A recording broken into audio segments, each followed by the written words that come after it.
চট্টগ্রামের বোয়ালখালীত মেজবান্ডারি গাউসিয়া হক কমিটির সাংগঠনিক সংলাপ ও বৃক্ষরোপণ কর্মসূচি অনুষ্ঠিত হয়।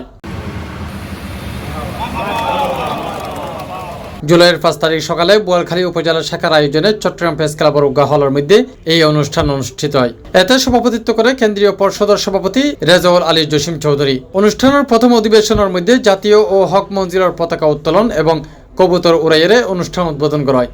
পরিবেশ সচেতনতা দেশব্যাপী বৃক্ষরোপণ কর্মসূচির অংশ হিসেবে এই সময় বোয়ালখালীত গাছ রোপণ করা হয়। অনুষ্ঠান শুভেচ্ছা বক্তব্য দেয় সমন্বয়কারী নুরুল ইসলাম। সভাপতির দিক নির্দেশনামূলক বক্তব্য শেষে সম্মাননা প্রদান, দুরুদ সালাম ও মোনাজাতের মাধ্যমে প্রথম অধিবেশন শেষ হয়। অনুষ্ঠান সঞ্চালনা করে আরেফিন রিয়াদ। আমাদের যাবতীয় কর্মকাণ্ড পরিচালিত হয়। আপনারা জানেন আজকে এই সাংগঠনিক সংলাপ 2025 মেজবান্ডারি গাউসিয়া হক কমিটি বাংলাদেশ কেন্দ্রীয় পর্ষদ কর্তৃক আয়োজিত ৪র্থ সাংগঠনিক সংলাপ।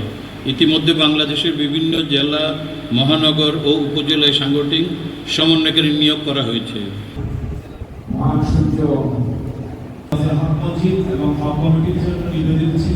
দ্বিতীয় অধিবেশনের মধ্যে বিভিন্ন শাখা কমিটির সদস্য হলে তার বার্ষিক কর্ম পরিকল্পনা ও আর্থিক বিবরণী উপস্থাপন করে। এতে কেন্দ্রীয় প্রতিনিধি হিসেবে উপস্থিত আছেন শেখ মুজিবুর রহমান বাবুল, প্রফেসর আবু তাহের, মোহাম্মদ আলমগীর, আবুল কালাম, আশরাফুজ্জামান আশরাফ সহ আরো বোধকেই। এছাড়া স্থানীয় পর্যায়ের বিভিন্ন দায়িত্বশীল নেতৃবৃন্দ অনুষ্ঠানত উপস্থিত আছেন।